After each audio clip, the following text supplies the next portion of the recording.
তামুত। আমার আল্লাহ বলছেন ওয়া তাদরি নাফসুম মাযা তাকসিবু গাদা। কোন মানুষ কোন জীবজন্তু জানে না আগামীকাল সে কোথায় কি উপার্জন করবে। ওয়া তাদরি নাফসুম মাযা তাকসিবু গাদা ওয়া তাদরি নাফসুম বিআইয়ি আরদিন তামুত।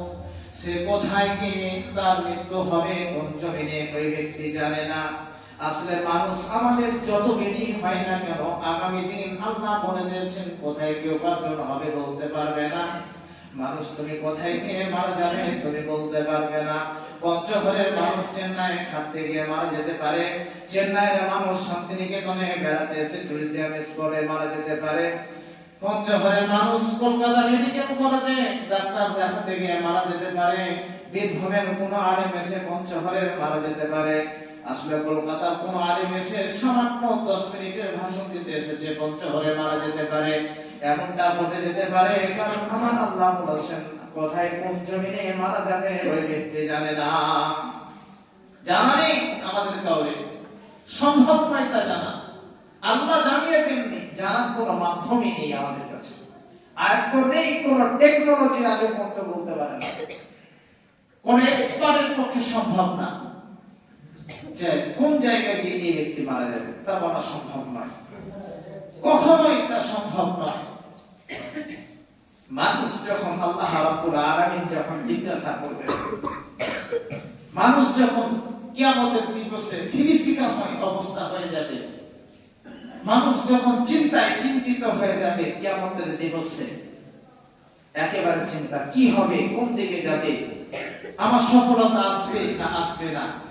আল্লাহ রাব্বুল আলামিন বলছেন সেদিন ডান হাতে যার আমলনামার পাল্লা ভারী হবে সেই হবে সফলতা, তার সফলতা আসবে এবং সে জান্নাতে চিরস্থায়ী হিসাবে থেকে যাবে।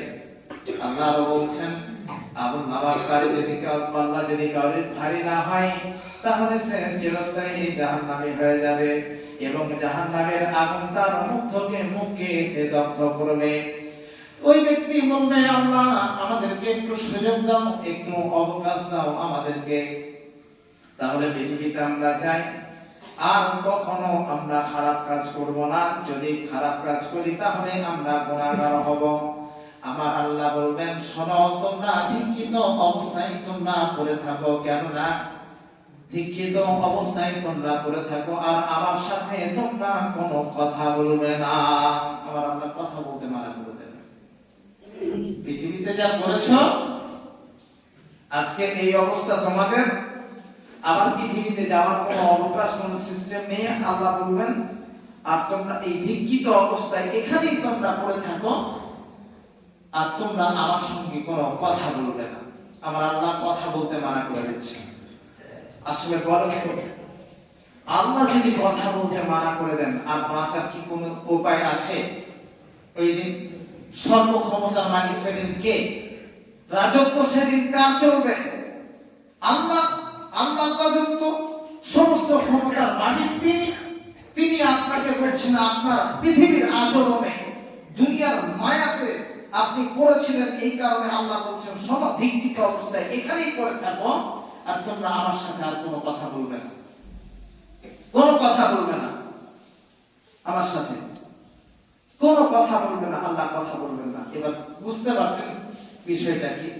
আল্লাহ আরো বলছেন কোরআনে কারীমের মধ্যে ইয়া আইয়ুহাল্লাযীনা আমানু লা তুলহিকুম আমওয়ালুকুম ওয়ালা আওলাদুকুম আন যিকরিল্লাহ ওয়া মান ইয়াফআল যালিকা ফাউলাইকা হুমুল খাসিরুন।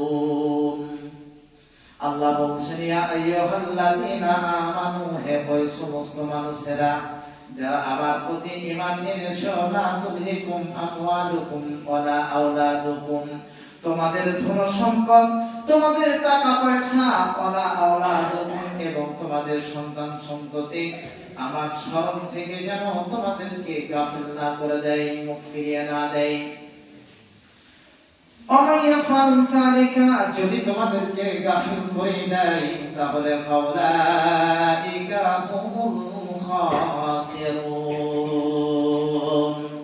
আল্লাহ বলছেন যদি আমার সব থেকে তোমাদের ধন সম্পদ আর টাকা পয়সা যদি গাফিল করে দেয় তাহলে সব থেকে ক্ষতিগ্রস্ত হবে তোমরা।